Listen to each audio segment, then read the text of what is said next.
it's SickBoy from the Gaminganarchist Collective, and you may well be asking yourself, it's about goddamn time, where the fuck have you been? Well, I have been busy and focusing on work and family. I've got a little baby on the way in the next few weeks, so I've had a lot on my mind, so I haven't been able to post a video in the last month. I will now be back doing shit properly.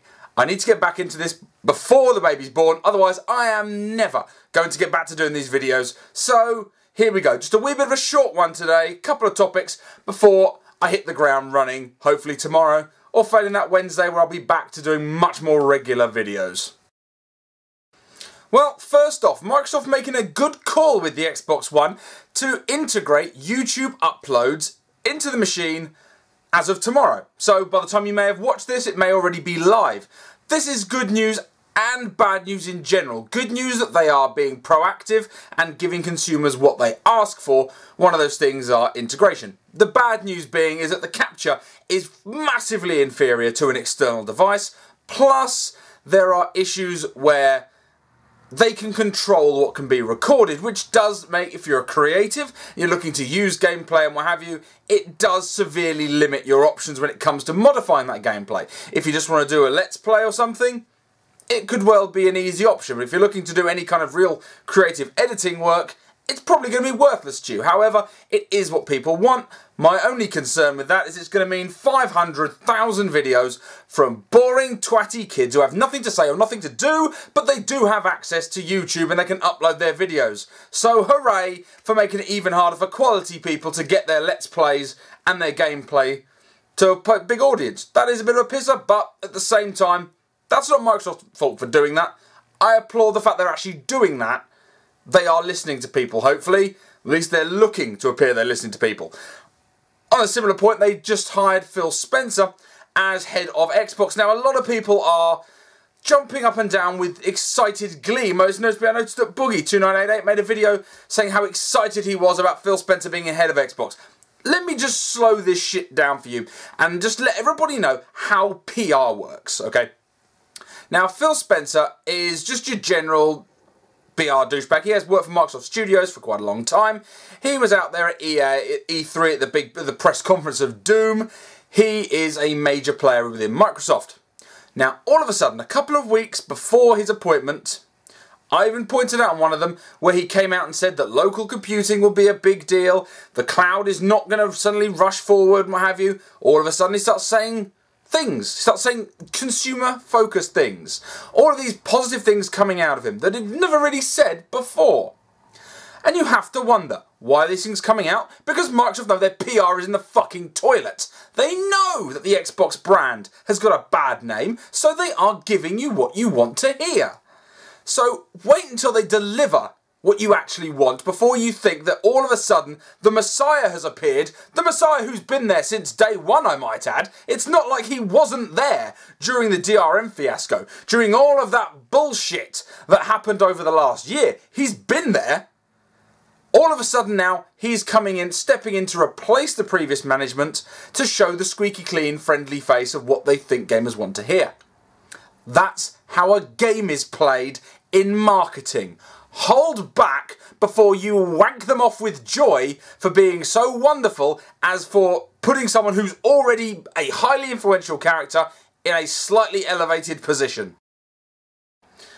Well, it will not be a video without mentioning EA. Now, their upcoming UFC title. It appears that on the Xbox One and the PlayStation 4, they will be including Bruce Lee, which is kind of cool in the idea of having Bruce Lee, but at the same time, do you really think that Bruce Lee would be competing in UFC? I fucking doubt it. But there we go. Not only that, I mean, that would be good if they just threw it in the game. If EA were not being EA and they included legendary martial artists and put it in the title, but oh no. Pre-order incentive for Xbox One and PS4.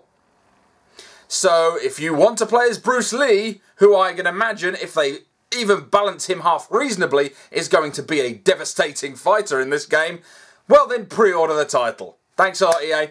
Way to turn something that could have been kind of cool into something deeply shitty. Because frankly, that is you holding people to ransom. This is how these companies tend to work. Their pre-order incentives are no longer incentives, they are buy this game before you know if it's any good, otherwise fuck you, you don't get the really cool shit. That's what they're actually doing. And frankly, the concept of having a pre-order bonus of one of the most renowned martial artists of the last 100 years is a shoddy fucking bit of practice. And it's just fucking shifty. I don't trust EA, and I don't like the fact that they're utilising, you know, one of the most influential characters in martial arts and bunging him into their piece of shit sports franchise. Fuck off. Well, I just want to bring this up to close the video. Now, Brandon Ike, who is the CEO of Mozilla, who was recently ousted because 6 years ago he put $1,000 towards an anti-gay marriage campaign. Now, I personally don't think that he should have any fucking business throwing money behind the idea of telling other people what they can do with their relationships. I personally don't have the attitude that I think people should be restricted from how they choose to bond. I think that people should be allowed to marry whoever they are, provided that they are able to consent. I'm quite happy with that. That's people's business, not my business. I married who I married. You marry who the fuck you like. That is your choice. So I dislike the idea of somebody spending spending money. Granted, $1,000 to someone that rich is not exactly a lot of money. But obviously, public opinion really went against him. And a lot of people really vehemently went against him, to the point where he had to step down from his company that he co-founded. Because only homophobes use Firefox, it seems. Which seems like, to me, I understand he threw his hat in the ring, he put his money where his mouth is, and people didn't like it. That is perfectly reasonable. I don't like it. I don't think he should have done that. I think it was a bad judgment call. But he made that judgment call years ago, and I don't really necessarily think that it should have come back and ruined his career. Now his Twitter's on private, he stepped down from his business, and now he's still independently wealthy, no doubt. But his public life is over. No more internet life for him, gone, because he dared to disagree with gay marriage. Now, he should be allowed to disagree with gay marriage, and people should be allowed to say, if he'd have just gone, if it had been a nicer dealt with thing, I would have been totally happy with it. But the way it left a slightly bad taste in my mouth, despite the fact that he was on the wrong side of an argument as far as I was concerned. Now, I just want to bring this up because a little bit of an interesting thing is going to happen within gaming, or certainly won't, and I just want to call certain people's bluffs. John Carmack, one of the founders of ID, obviously one of the minds behind Doom, and now one of the lead designers on the Oculus Rift, is a major player within gaming. He came out on Twitter today and said that he actually had a deal of regard for Brandon for not cowing down and apologising to the mob. Okay? His opinion being that he was lynched, essentially, publicly lynched on social media, and he didn't apologise to those people, and he considered that an act of bravery on his part. Now, what I thought was quite interesting is a number of the particularly whingy social justice people in the gaming community. The sort of people who, you have every right to have your views. I absolutely think you should hold them. But the sort of people who are very passive-aggressive and they want to see people who they disagree with silenced. I couldn't help but see them kind of going, oh, John Carmack said this.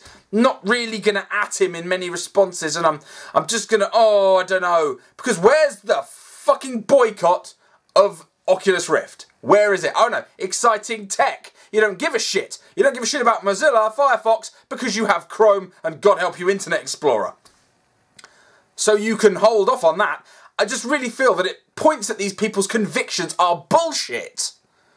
Because if you cared, then John Carmack saying, I admire this man for sticking to his gun, despite the fact that it doesn't seem to agree with him on the gay marriage issue, that he admired him for sticking by his guns and bowing out rather than apologising for his actions and his beliefs. Now, I would be highly doubtful if I see a considered effort to attack Oculus Rift. I sincerely doubt it, because I doubt these people's convictions really matter. I think these people... There are people who argue, there are people who fight for their rights, and those people I consider admirable. If you fight for your rights, I think you're an admirable person. There are those who bitch and moan about things they don't like and want to see others who they disagree with publicly lynched. And those people are the ones I have a disagreement with, on both sides of the argument. It's the type of person they are. They're snide, they're manipulative, they're passive-aggressive, and they're douchebags. And I am loving to see these people grinding their teeth with desire to go in on John Carmack and to call for a massive issue where the Oculus Rift is the homophobes' device. And they're not doing it because they have no backbone, no spine, and they don't believe half of the shit they actually say. So, frankly, we'll wait and see what happens. I may well eat my words. I'll come back making a bold prediction. I may well be wrong. I may wake up tomorrow morning and find the internet ablaze with anti-John Carmack. They might be looking for him to get fired from his post. But I sincerely doubt it. Genuinely, because I think these people are grief merchants who just get off on this kind of drama rather than having any interest in any social change. Either in their, either whatever you agree with their opinions, positive or negative, I don't actually think they give half a shit about making real change as much as they do playing the fucking victim and victimising people who they disagree with. Anyway, guys, you've been looking through the 2020 vision of the Anarchic Eye. Thanks a lot for watching. I'll catch you guys later.